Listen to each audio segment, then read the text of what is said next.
Welcome, Kim Searle, Emotional Mastery. Thank you for tuning into this chat with Danny Reid, something we want to make more frequent, talking about mental health. One of my roles is to work with people to help on their emotional and mental level to improve how they're feeling and how they're thinking. But I think this is really important because Danny, if you've seen any of the previous videos we've done, has been very open and honest about his own journey to deal with mental health. So, Danny, welcome again. Thank you so much for joining me. Really appreciate it. Good afternoon, young lady. Yeah. So we're a bit late in doing this, aren't we? We were supposed to do this last week and circumstances got in the way, as life does. But one of the reasons we were very interested in doing this is because of some of the events that are being promoted. I'm not sure that's the right word. This month. So we've got Down Syndrome Month, and a friend of mine has a child who's Down syndrome, and she's doing a lot of work around her. And then obviously we've got the World Mental Health Day, which was on Saturday, and I did post a video on that one. But the one that we really wanted to focus in or home in on was the Men's Mental Health Day, which was on Saturday as well, the 10th of October. And Danny, do you want to just share the story you've just told me about what these are good intentions, but somehow may have got skewed? The story you've just told me. Yeah, absolutely. So I was looking into some of these types of things a few months ago, and I stumbled across a blog from a mental health sufferer in the sense of anxiety. And the blog ran with the frustration that people didn't understand and just desperately reaching out to try and help people to understand and get a better feel for it. Yeah. And one of the comments that the blog made, and I thought it was quite poignant myself, was that it doesn't actually reach out to people who are suffering. It's almost a bit, sometimes it feels like it can be almost a bit of a corporate slap on the back. So you'll see the celebrities and sort of like jumping on the back of it. And it all comes across as, yeah, we support that and we're on the back of that. Because if we do it, then that'll be good. And everyone will think, oh yeah, I'm normal because that celebrity's got it. And for me, it's almost just like hype, if I'm honest, Kim. Right. I think there is possibly another angle, and just moving on from the conversation we were having, is the fact that the people who are suffering directly, it can be hard to reach out to all of them, especially with one of the key symptoms of depression in my experience. It's that closure. It's that hiding yourself away and just not feeling able to get out.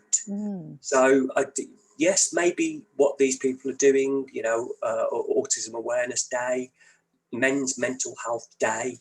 I mean, it's what are the events that they actually do? Because I certainly didn't hear of any local to me. And I live in Staffordshire. It's a big place. So maybe it's, pushing that a little bit further. Hopefully people who are listening and watching don't mind. Perhaps if we were to compare it to something like Pride, and Pride has been running since well before there was lots of negativity about gay people, and that's achieved so much. Whether it means that there should be a men's mental health march, not a fundraising event, something where men with mental health just get out there and say, hey, look at me, this is me. I'm loving that idea. Let's put it down for next year, Danny. We'll organise it. Let's just do it. But I think you're right. Well, there was something you said there that's really pertinent, because obviously I see people who are struggling with their emotional and their mental health, usually brought on by something that's gone on external in life, and that's okay. But you're right, they're not necessarily in the right position to reach out because something is going on for them and they have just closed down and shut themselves away, and it's really hard to reach them. So I hear what you're saying. It's twofold, Kim, because the other part of it is, if we'd have kicked off this conversation and I'd have sat here and you said, hey, Danny, how are you? I'm really depressed, love. You don't look depressed, Danny. Oh, but I am. I'm really struggling. Are you? Yes, I am. Or it just kills the conversation. You know, how have you been? What have you been up to? Well, I haven't really done anything. You know, I haven't seen you for about 3 weeks, Danny. Where you been? Why haven't you been coming to the local skating rink or the cycling runs and all that sort of good stuff? So, well, I haven't felt up to it. And then you're then poised and you're like, do I add on, I've been depressed? Do I say I've been run down? And you make excuses. You do. There's still a lot of stigma. There's good work being done, Kim, but I just wonder if it's really having an impact, really having an effect.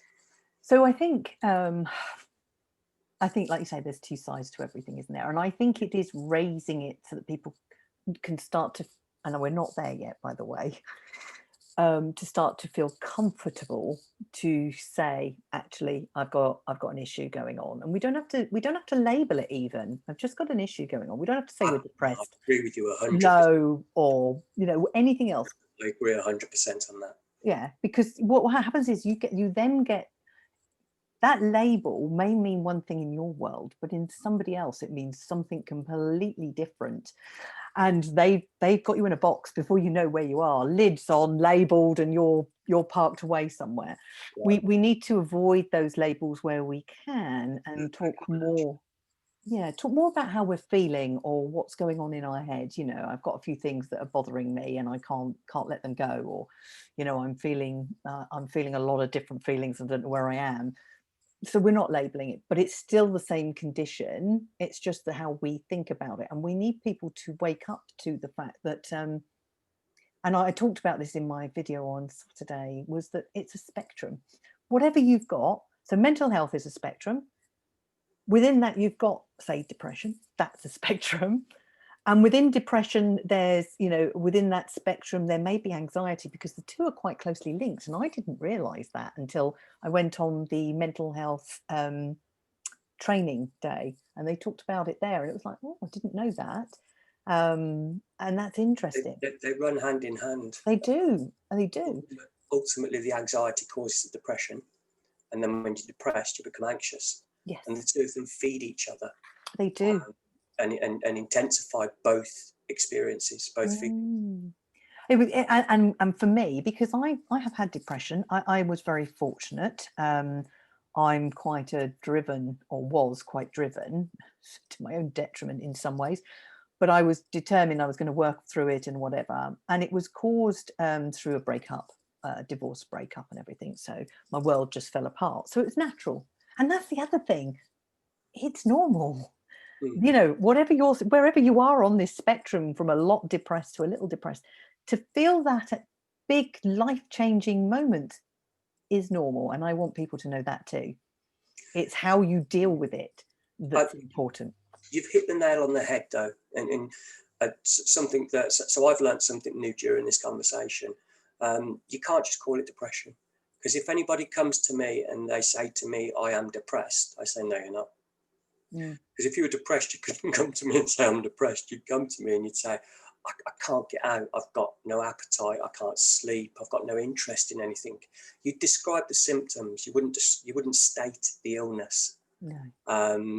So no, that's a really, really valid point. Very good point to get across, is that there are no labels. And again, for me, because I've researched it, I've read up on it.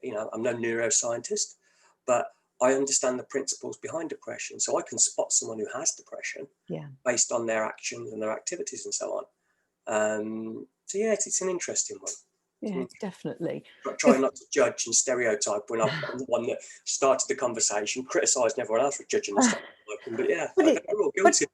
Yeah, we're all guilty of it, and there's nothing wrong with it, because it's allowing us to explore that in terms of what are they doing. And I very often approach corporate and businesses, large businesses, to say, this is what I do. Are you interested in? I do free webinars, for lunch times, if you want one to come along, because I want to reach their people. And the answer I get is, we've got that covered. Oh, have you? Really? What they mean is they've got outside suppliers probably providing what they need, and it was talking to a gentleman who deals with the what do you call them, like the employment assistance schemes, yeah, where you can get confidential help and support for various things. Yeah, that's another one. So there's lots they call them lots of different things, and he was really interesting when he was talking to me. He said, because first of all, you get a fixed amount of treatment. Yeah. Well, first of all, you can't treat or help people in sometimes just 6 sessions. I used it 2 years ago, and it is 6 sessions. It is. I know, because I've done it as well. Because when I was at Vodafone, I was having a really tough time and nobody knew what was wrong with me. I mean, it turned out to be glandular fever, blah, blah, blah, long story. But I just couldn't cope and I didn't understand why, you know. So it was crazy. 6 sessions, it was nowhere near enough, really. Not at all. So that's the first thing. If you do get money, you can invest it where you want, but it's still not enough to pay privately to see anybody either. So it's almost like, yeah, it's just not enough. So they're doing something, they are, but are they going far enough is the question I would ask. I'd also add a helpful thing on that front for anyone watching and maybe thinking, oh, I hadn't thought of going down that route. Sorry, it's a negative, but I recently encountered that so if you have health insurance through the business, it doesn't cover mental health either. Oh, right. Does it not? No, it's physical. Pretty much. Yeah. And yet it denies the whole fact that we are more than just, you know, the physical, because I've a lot of my problems have come through the gut, caused by not the depression, but stress, which I labeled stress, which was actually anxiety. Who knew? Wrong label altogether. But that's how I ended up where I was. And the gut is the first place that you'll start to notice real symptoms happening with stress. That or the brain. Hello, neither of them are just the body in and of itself. So it comes. This is the thing, though, Kim. It comes back to what you said earlier. No labels. No labels. And one of the downsides to the way that as a society we are trying to tackle this is by labeling it, because people have then got something that they can relate to and understand. And as you quite rightly said earlier, and I don't want to diminish, obviously, the message you've been given. No, not at all. No. Spectrum. And the thing is, because there are so many different levels and so many different ways of looking at it, it's very hard to label. I mean, when I had my ADHD diagnosis, it was like, well, you know, we can't really tell you what level you're at or what exactly it is, because it's a spectrum. And it's like, okay, so it's a spectrum. I'm definitely on it. I appear to have enough symptoms to make me be high end of the spectrum, but it still means nothing. And no, so I am definitely going to take away that from this our conversation, that yeah, you can't label any of it. No, and the you know, just to make it even more complicated, because clearly this is why we're struggling with it. Everyone's switching off now. Yeah, please don't. Is the fact that, you know, the symptoms you have overlap. Oh my gosh, you know. So, you know, there are symptoms that you will experience that can overlap. So I think coming back to the label, it can be a useful thing, but do not rely on it solely, because, you know, the symptoms are what you need to be working on. And I think that's really the important thing. So if you're having gut issues, see a doctor, or as I'm doing, because let's face it, bless them, they don't have the resources definitely at the moment, see a nutritionist, get that sorted, because it can be, that's the thing, really can be. And that can affect your mental health. It's surprising what food does. Yeah. Very, very surprising. So amazing when I see what I've been doing. I've been eliminating grains, wheat primarily, grains, dairy and sugar. Now, I'm not leaping about at the moment, but I am much brighter and clearer in my head. So my brain is beginning to get the stuff it needs to work.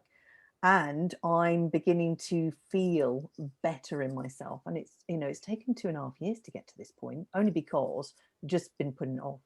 I didn't want to do it, but you have to. So just a bit of Absolutely. sharing there. So, you know. I think maybe moving on, but before we do, Mm, the last point I'd like to make on men's mental health.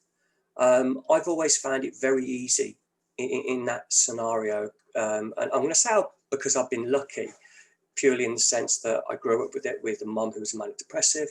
I've been a child carer. I've known about it since I was 14. And I yes. don't really have any issues with talking about it quite openly. Other Mm, people in time have found it difficult to hear me talk about it.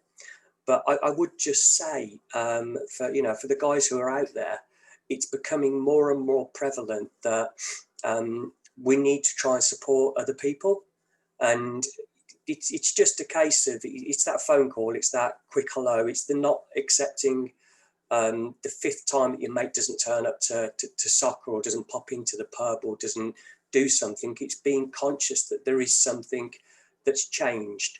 And it's easy to see a change in people's behaviour. It's easy to see a change in the way that patterns of behaviour. And I think that's the trigger. And I'll close it on one final point from my own experience. On multiple occasions now, I've been in the workplace. I'm working for 30-ish years. And whenever somebody's had a bereavement, if it's been a woman, they get flowers. If it's been a bloke, nothing. Nobody wants to phone them. Nobody wants to contact them, speak to them. And I've actually had arguments with colleagues where I've said, I'm going to ping such and such tomorrow to see how he's doing. I'm like, no, he's fine. He just wants to be left to himself. He just wants to deal with his family. He just wants to, crack on with it. I can guarantee, and as I say, personal experience, every single time I've done it, and I do it whenever I get the opportunity, the person at the other end of the phone has been, Danny, thank you. No, nobody's been in touch. Nobody's, said anything. I'm focusing on my family. I'm doing okay. It's not great. But so one last thing, just guys, if somebody says, don't broach it, then do broach it.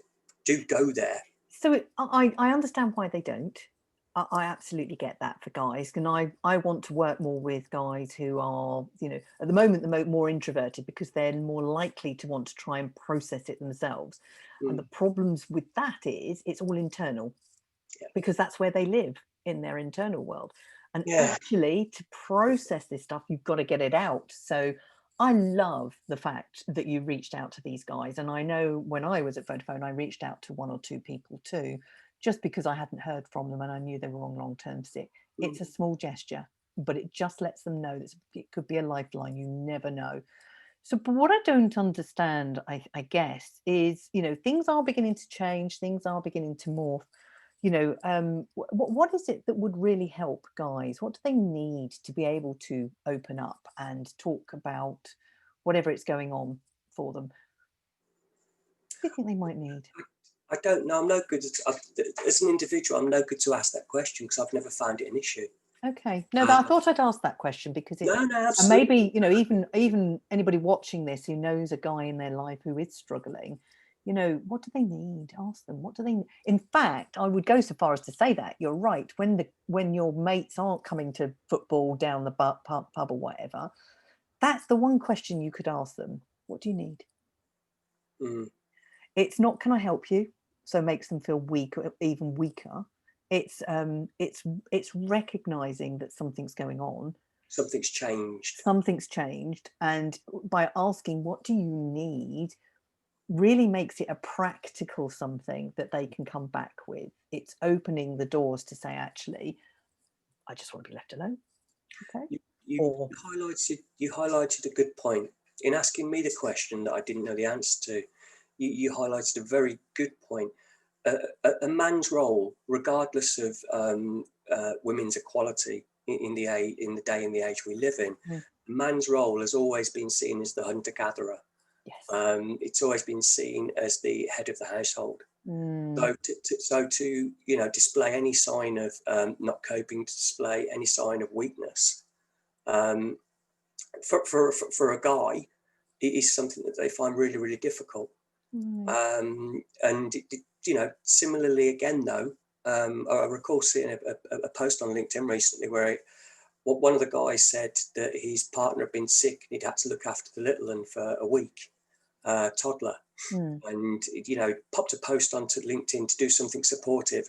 And he said, oh, wow, all you single moms out there, I don't know how you do it. I've had to do it for a week and it's been absolute hard work. And I popped one on there to say, yeah, and don't forget about the single dads, Dom. I'm a single dad. I've got a 14-year-old daughter. Hormones changing. Yeah, I do get lots and lots of fun in the most twisted kind of way. Well, a little bit of advice on that one. It doesn't last. They come back to you. When you start to be the man you want them to be with in the future and the best man that you can be, they come back. They come back, my love. It just might take another 4 or 5 years. Sorry. Absolutely. But just that gentle reminder.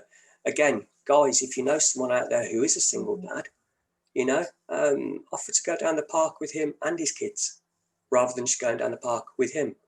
And if you've got your kids, go to him with your kids without your wife or your partner. Yeah. And make it that, you know, that's that easier zone.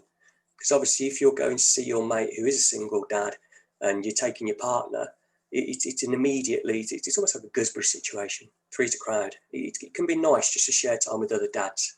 Oh, absolutely. I mean, that's one of my little things, is that guys don't have enough space to go and just be them, because, and you know, it is what it is. We're everywhere, aren't we women?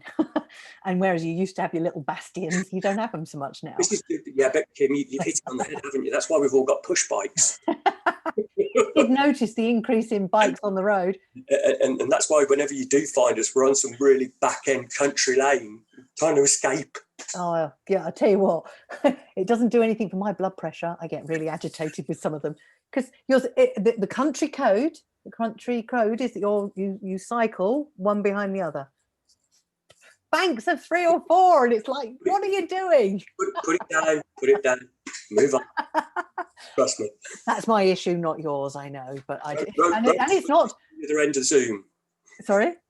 Road cyclist on the other end of Zoom. Oh, it's just one of those things. I need to get over myself, so it's fine. But yes, there is a lot more of that going on.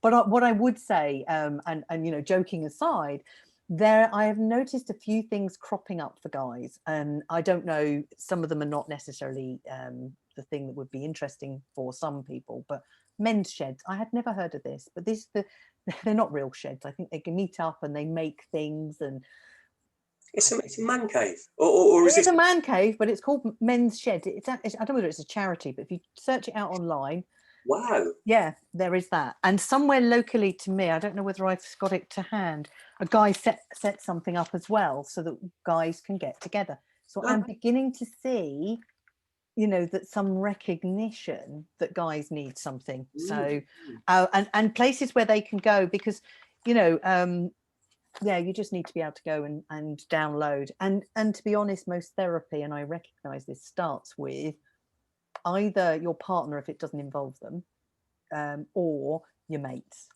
That's where it all starts, and that can be enough to get you through. Awesome. But if it's not, then people like me can come in. Problem shared, problem halved. Yeah. And this comes back to what I said earlier. Invariably, particularly within the introverted males, they keep it in. It's in here, or it's in their heart or their stomach, and they just hold on to it. No, you need to get it out. And there are many different ways, and one of them is talking. So absolutely.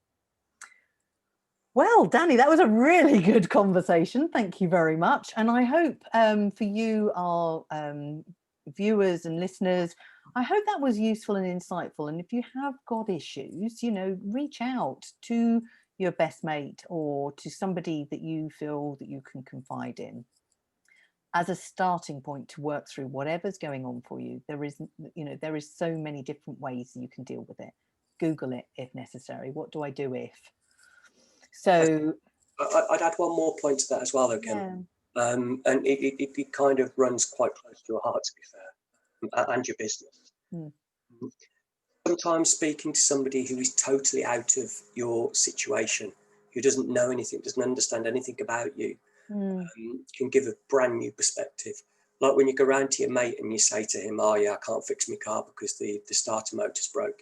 And he says, oh, what car is it? And then he says, the classic problem with that is actually this particular fuse, not the starter motor. Sometimes going to a total stranger, similar to to Kim, so the life coaching, life mastery, and all that sort of good stuff, it can give you additional tools to be able to work through what you've got going on. So you may get home from work and you're just stressed every single day, and as soon as one of the kids comes up, you just want to pop. So it can be, right, well, let's make a new plan, discuss it with your partner, your wife, so on and so forth. You get in from work, but you go to your man cave for 10 minutes to the coffee. Yeah. Or, you know, you stop off on the way home. Yeah. And just chill out, listen to some tunes. But sometimes you need somebody who's got the outside view. I think corporate world, you know, I love doing my corporate world bit. I do. It's the helicopter view, isn't it? Yeah. So you're stuck in the woods and all you can see is trees. And then all of a sudden someone else will come along and they've got that helicopter view and they can see where all the trees are, all the forests, all the roots, all the everything that needs to be done.